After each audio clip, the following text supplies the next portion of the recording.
this reading, we will going to have love reading and message from your person. Let's see the energy first. Anong meron sa love connection ninyong dalawa?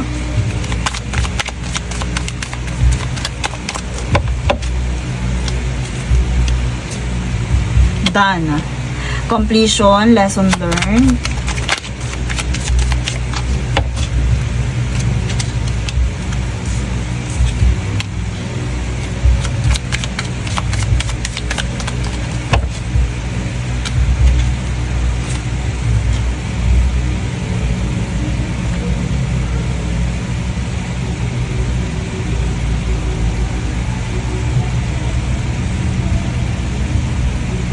Okay, so I hear na in this connection, meron talagang completion, lesson learned, or sabihin natin, may natapos talaga na connection dito, my loves.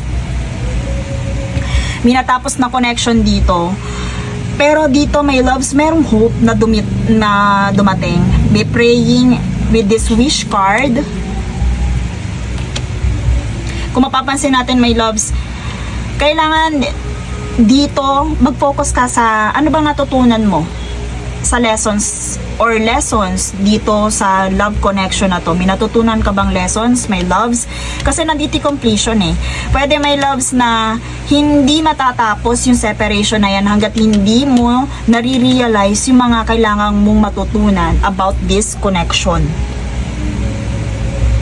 So dito, my loves, I hear na talagang ipinagpe-pray mo itong relationship na to. Pero dito sa ating future energy, meron ditong connection or connected. Meron ditong sabihin nating yung connection na to, pwedeng ito yung hope na yan, tuned in, pwedeng yung connection ninyong dalawa. So kung before is nagkaroon ng disconnection, and through prayers and sabihin natin hope, nandyan yung connection. So confirmation na meron. And I also hear invitations, pwedeng may dumating na proposal, romantic proposal from you. Pwedeng, ito my loves ha, kung ipinagpe-pray mo is about your love life.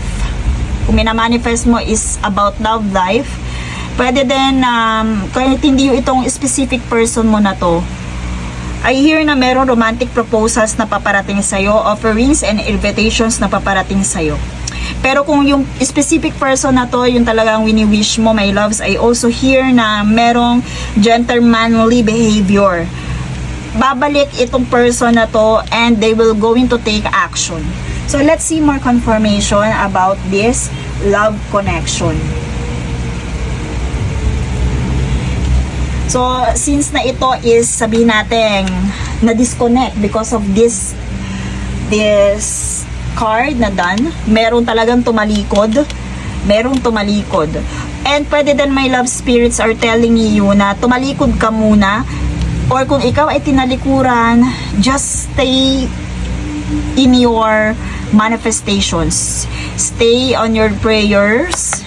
Yung mga wish mo, ano ba talagang wish mo, my loves?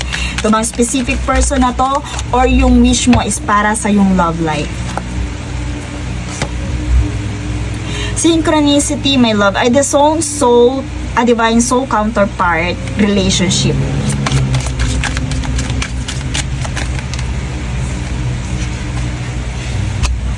Ayun, my loves, meron ditong confusions na lumitaw. Synchronicity, confusion, rejoice. Okay, meron nga, my loves, may pagbabalikan dito. I also hear, kung makikinig ka sa mga signs and synchronicities, kasi dito may lessons learned eh. May kailangan kang baguhin, my loves. May kailangan kang talikuran. Ano ba yung naging takbo ng relationship nyo before? Pwede, my loves, hindi naging maganda yung dulot nun na kailangan mo ng talikuran. Pwede din yung person mo may kailangan baguhin. Kasi dito, kailangan magkaroon muna ng lessons learned dito. And sabihin natin na itong connection na to is nagkakos din ng lots of confusion. All seekers of truth experience confusion. So dito, they are, sabihin natin right now, kung nako-confuse ka man, kung kayo ba talaga sa isa't isa, my loves, Continue on your hopes and dreams and prayers, my love. Stay focused on your hopes and dreams. I also hear na meron paparating na answers sa inyong dalawa. Ask the divine to provide the answers you need. Ano ba talaga ang gusto mo, my loves? Kagaya ulit ng tinanong ko kanina, yung bang wish mo is para sa specific person o para talaga sa yung love life? Kasi dito, I hear na one of these days or weeks, my loves, merong upcoming na mga signs and synchronicities. Sa ngayon, parang nabubulag ka pa, hindi mo nakikita, my loves.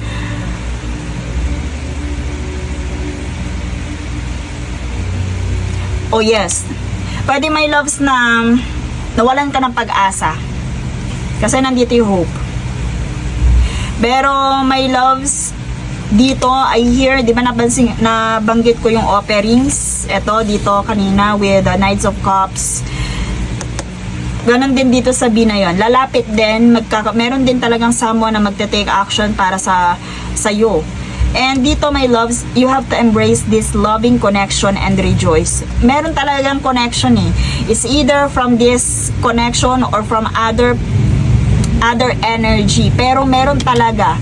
Kung wala kang love life, pwede magbalikan kayo or pwede meron someone na magiging kapareha mo ulit. Nakasama mo dito sa rejoice na to. Kaya, my loves, continue on your prayer. Kung anong, at make it sure na focus ka sa prayer. Ano ba yung specific person mo na to? Yung connection mo na ba to? Or para sa love life mo. But since na ang ating inquiry about this love connection, I hear na meron talagang tuning in or plug in, merong connection na paparating sa inyong dalawa. So nagkaroon man ng disconnection, my loves, makinig ka sa mga signs and synchronicities. Maybe kaya kayo nagkaroon ng separation, may mga kailangan kang ma-realize at kailangan matutunan ano yon, my loves.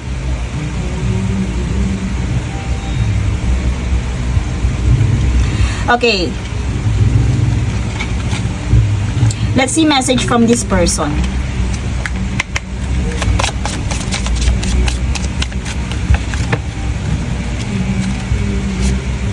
Love your shadow. Accept and work with the flaws in yourself. So you can learn to accept others as they are, my loves. Pwedeng, my loves, yun yung naging sign ng inyong or naging cause ng inyong separation. Overthinking. Ayan nga, nagkakos talaga ng confusion yung pag-overthink mo. Playing negative scenarios in your head is creating issues which weren't there at first. My loves, pag-isipan mong mabuti, ano yung ilalagay mo dyan sa yung isipan. Pwedeng iyan ang mag-cause ng mga blockages sa yung wish fulfillment about this love connection. Letting go. Oh, let go of need of control. Allow this situation unfold naturally. My loves, wag kang masyadong maging possessive about this connection. Kung hindi pa sa ngayon, you have to let go of control issues. Wag mong pilitin ang mga bagay-bagay. Let's see. Tingnan natin, anong message sa'yo ng person mo.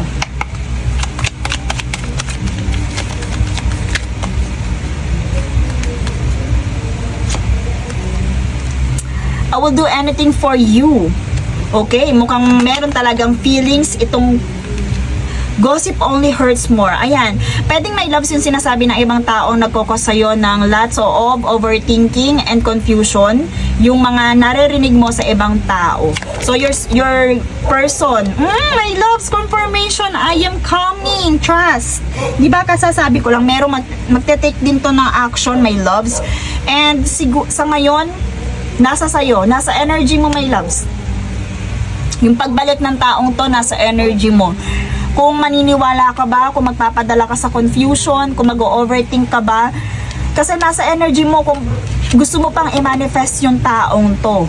Pero sabihin natin, eto love your shadow. You have, sabihin natin, mag-undergo muna sa shadow work and isolation. Kailangan mo muna talagang sabihin natin, ikalma ang mga bagay-bagay, lalo na ang iyong energy, my loves. Kailangan maipakita mo muna na hindi, I hear na ito is challenge mismo sa'yo. Hindi ia-allow ni universe na magpatuloy pumunta yung person mo kung patuloy kang mako-confuse at mag-overthink. So, kailangan ma-radiate mo dito yung yung positivity. I also hear na kailangan mo mag-work, i-accept ang mga bagay-bagay, and dito may let go of control, let go of the need to control. Pwede acceptance din with your person. Baka may loves, meron ka mga traits na hindi gusto sa yung person. Ano ba, I hear na kailangan mo i-accept yun. And also sa sarili mo, kung meron ka pa talaga mga insecurities na nasa sarili mo, kailangan mo i-heal yon, my loves. Pero itong person na to, once na done ka na with your, sabihin natin, mga learnings and lessons sa yung buhay, sa mga personal life mo, pwede din, my loves. Yung person na to babalik sa'yo ng well-determined energy. Magtiwala ka, babalik yan, yung person mo. Okay, let's see. Final message from them, from your person. I'm coming, trust. So, meron talagang reconnection na paparating.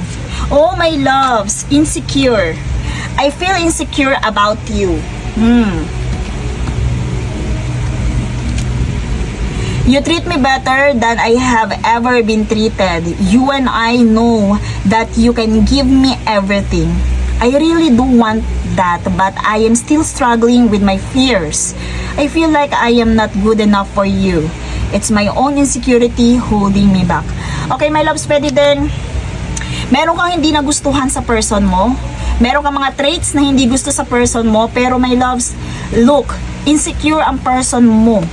Okay, may mga, maaaring kaya niya naging attitude yon during your connection or during your relationship is dahil dito sa insecurity na to.